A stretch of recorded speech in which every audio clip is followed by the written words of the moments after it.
Warahmatullahi wabarakatuh. Ketemu lagi sama channel Arif Sang Pencerah. Di sini ada cerita kisah ya, kisah yang insya Allah ada motivasi juga di situ. Perannya di situ adalah wanita hebat di situ. Ya, kita langsung aja ya ke yang bersangkutan ini. Assalamualaikum Kak Nisa ya. Waalaikumsalam. Oke Kak Nisa, gimana terus? Aku pengen tahu kisah-kisah kehidupannya Kak Nisa itu sebagai wanita hebat di situ.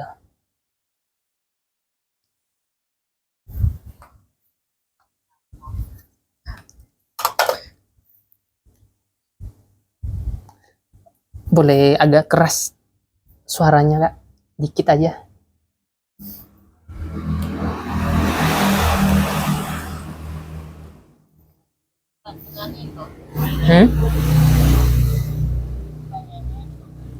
Oh iya, pertanyaannya gini Kak.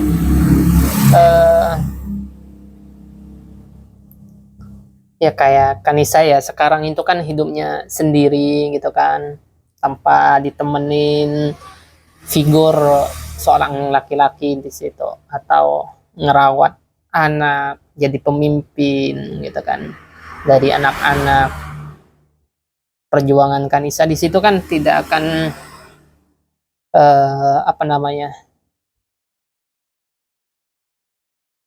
tidak semulus yang dulunya hidupnya berdua gitu.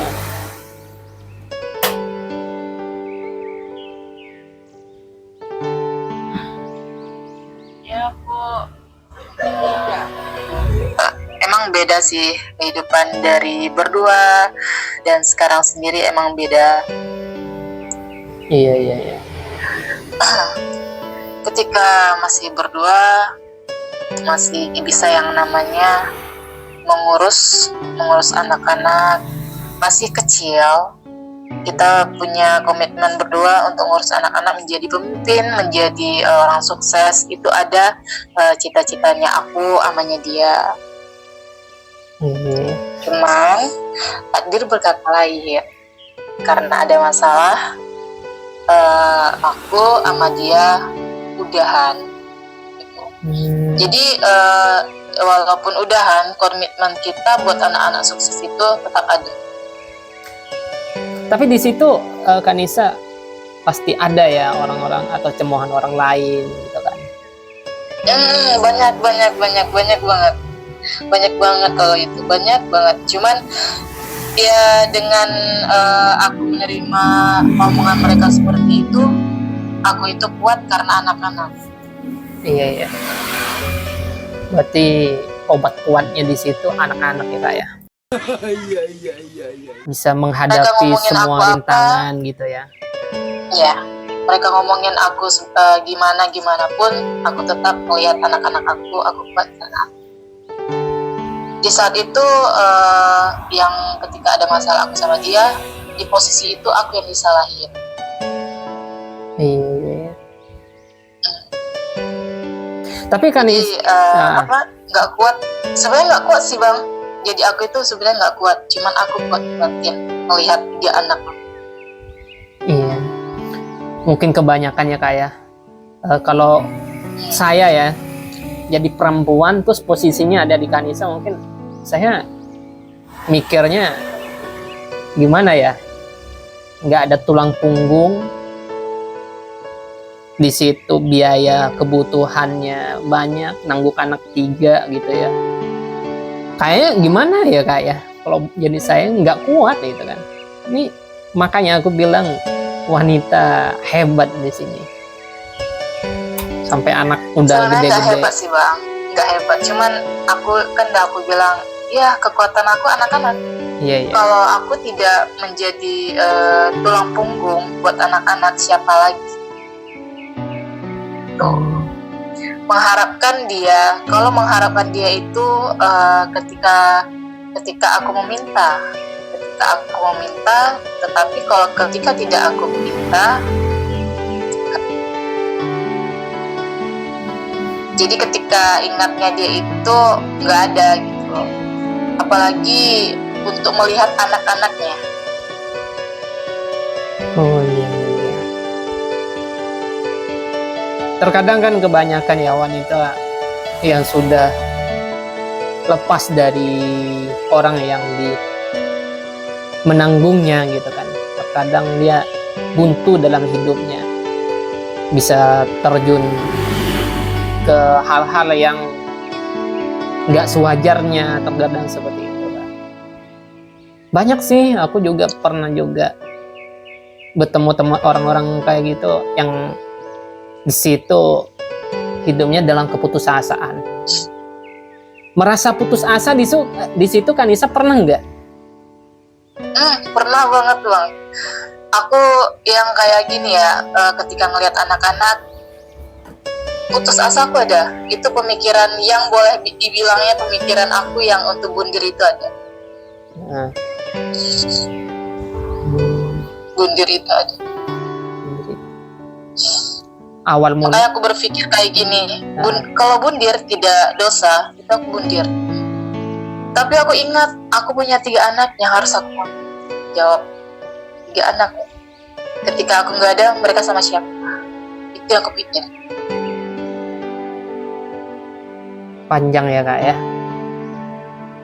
Sebenarnya banyak yang bilang jadi aku itu gak gampang. Karena apa? Aku ngidupin 3 anak dan aku sebenarnya gak gampang banget. Di situ kak Cuman di Kanisa sini posisinya aku harus kuat. Iya ya. Di situ Kanisa ketika Kanisa ditinggal itu udah umur berapa Kanisa? Aku atau anak aku? Kanisa. Aku kalau ditinggalin sama dia, kalau nggak salah aku sih usia aku 30 tahun. 30 tahun. Ya, 30 tahun usia aku di sini. Itu Dan anak posisi aku anak yang baru kecil. paling kecil umur berapa itu yang waktu ditinggal? Tinggalin waktu itu usia pokoknya aku habis lahiran, dia cuman ada di rumah selama seminggu. Selama seminggu itu udah nggak ada lagi. Terus di situ siapa yang jadi yang bisa nemanin Kanisa setiap saat di situ? Kalau pada saat itu suami udah nggak ada lagi di rumah gitu. Adik bungsu aku. Iya. Dia yang selalu ada di sini, yang selalu nemenin aku sebelum dia kerja jauh gitu. Kalau sekarang aku udah tinggal sama anak-anak aja. Awal mula kejadian itu Kanisa apa sih gitu kan? Kok bisa terjadi hal kayak gitu pada akhirnya? Sebenarnya sih sebenarnya dia baik orangnya bang, emang baik banget ya. Tapi yang namanya siapa sih yang pengen di KDRT? Gak ada. Iya. Aku udah di KDRT berapa kali, cuman aku tahan dan ketika anak yang ketiga ini gitu kan, ketika anak ketiga ini ketika lagi ngandung aku juga digituin. Ya udah, cuman bisa sabar dan aku bilang ke papaku. Dan papaku cuman bilang kalau emangnya keputusannya aku seperti itu, ya sudah, daripada aku yang derita selama ini. Aku derita udah waktu aku hamil anak pertama. Nah itu aku udah di KDRT, itu yang gak enak. Itu aku udah tahan kok bang, udah tahan. Sebenarnya baik orang. Tapi perjuangan Kanisa di situ tidak nggak hanya di situ saja kan ya, maksudnya kesulitan dalam dalam hidup untuk memperjuangkan anak gitu kan. Ya tidak segampang itu, karena ketika mengambil keputusan dan dia udah jatuhin yang namanya talak gitu kan, dia pengen ambil anak aku 3-3-nya. Ya aku harus membela dong. Dan aku bilang aku dari kecil loh ngurus anak-anak sampai sekarang. Kamunya kemana?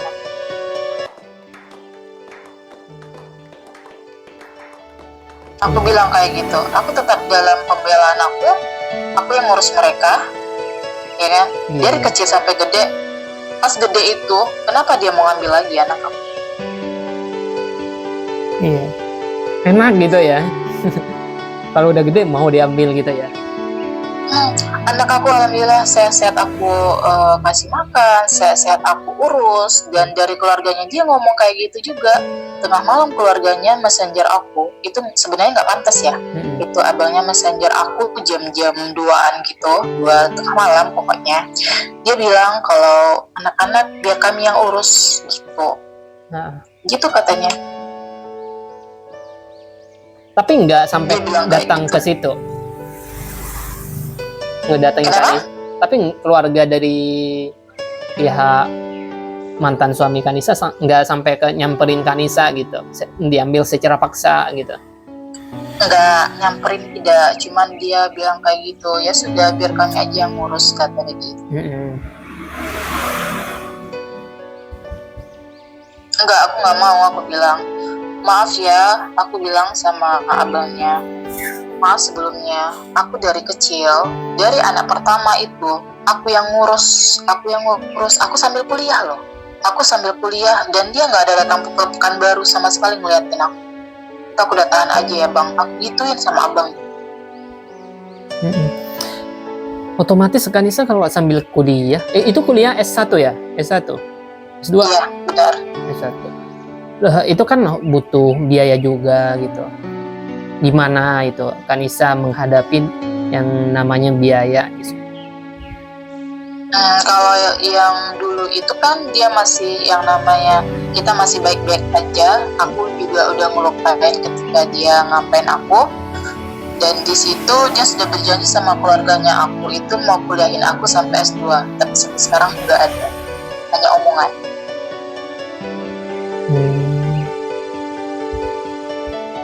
Hanya omongan aja ke keluarga aku. Untuk sekarang nggak Nisa ya, untuk sekarang ya dengan anak udah mulai besar gitu kan, udah umur paling gede berapa itu Kak? Bulan depan itu mau masuk 9 tahun yang nomor 1. Berarti ini ya SD ya? Kelas 3 SD. Kelas 3 SD. Di samping itu Kanisa ada pemasukan nggak? Pemasukan yang asli dari Kanisa gitu? Ya alhamdulillah aku punya usaha laundryan. Terus aku juga yang namanya dibilang orang kan ngojek ya, aku ngojek ya walaupun ada sepupu sih. Tapi tugas aku itu satu lagi aku ngebantuin tanteku pergi ke pasar sama jaga warungnya dia. Kanisa ngojek? Ya aku ngojek. Ya Allah. Karena kerjaan apapun yang penting halal bang. Karena yang aku lihat di sini kebanyakan yang namanya perempuan itu ada yang mau jadi kerja ngojek, ada yang malu atau apa gitu. Aku enggak. Yang penting aku bisa ngidupin anak aku sekolah. Alhamdulillah anak aku dua-duanya sekolahnya di negeri, jadi nggak bayar SPP, cuma bayar duit baju doang. Berarti Kanisa itu berjuang tanpa campur tangan orang tua sama sekali itu? Oh enggak. Dia ada campur tangan orang tua aku. Aku juga nggak pernah minta ke papaku. Aku kan ada papa doang, karena mamaku udah meninggal. Aku cuma punya papa dan ibu tiri. Aku nggak pernah minta.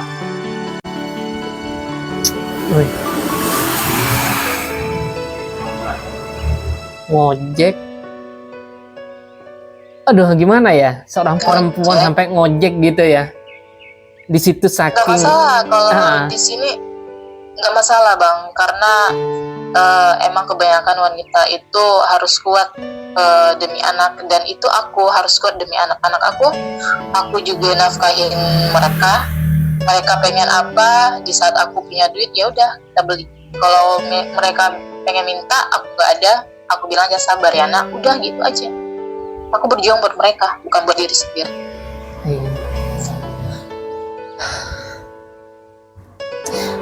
Kalau dalam kesulitan ya kak ya, Alfian, ketika anak-anak kan Nisa lagi nggak punya duit misalnya, lagi keadaan genting dalam ekonomi, anak-anak pernah minta sesuatu nggak? Pernah. Mereka pernah minta sesuatu atau minta makan apa gitu kan, dan aku sama sekali istilahnya tidak pegang duit sama sekali. Itu aku pinjam sama tanteku. Aku balikin kapan aku gajian, aku gitu ya. Kalau ada duit aku langsung balik. Pernah kok bang. Itu hasil ngojek ya kak ya? Hasil ngojek itu sehari dapat berapa biasa? Aku ini ngojeknya itu kan digaji pribadi sama ini kan tanteku. Itu sebulannya itu 300. 300 sebulan? Per bulan. Iya, sebulan 300.000.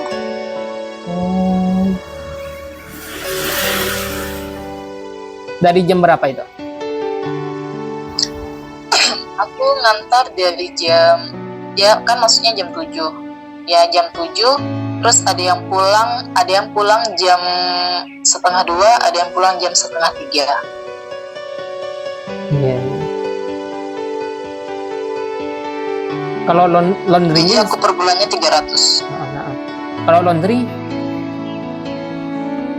Kalau laundryan ini aku kan biasanya aku fokus nih sama laundry. Kalau sekarang kan nggak terlalu fokus karena mungkin kebanyakan kali kerjaan yang aku pegang. Kalau ada aku cuci, kalau nggak ada nggak apa-apa. Karena langganan aku, yang langganan itu yang langganan tetap ada, ya ada. Tapi alhamdulillah juga dari laundryan itu ada juga. Satu hari aku mungkin bisa dapat yang namanya 150-an sehari satu itu? hari. Dari laundry-nya Ya. itu ya? Dari laundry dua orang.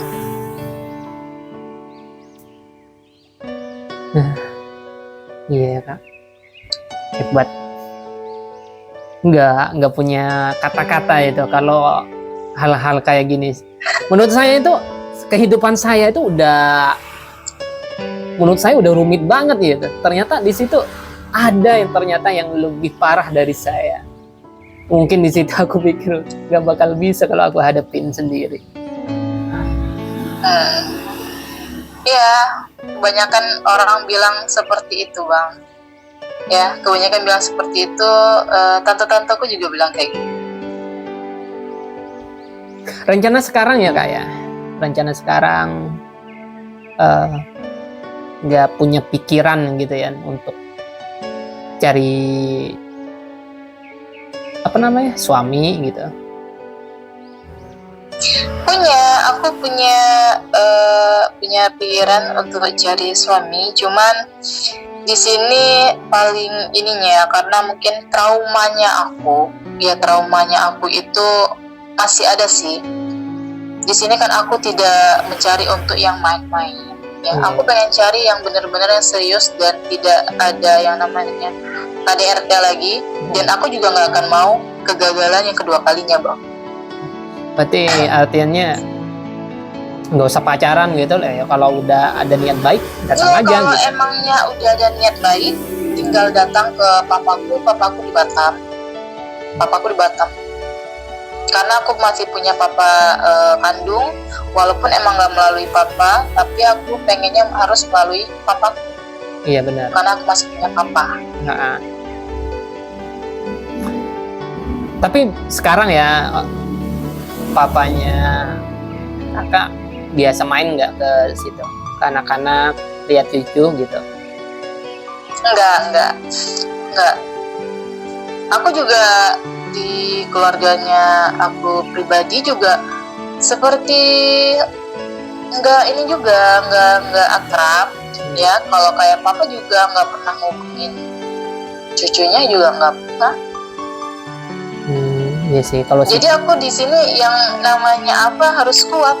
Aku seperti ya sendiri gitu loh, seperti sendiri walaupun ada keluarga.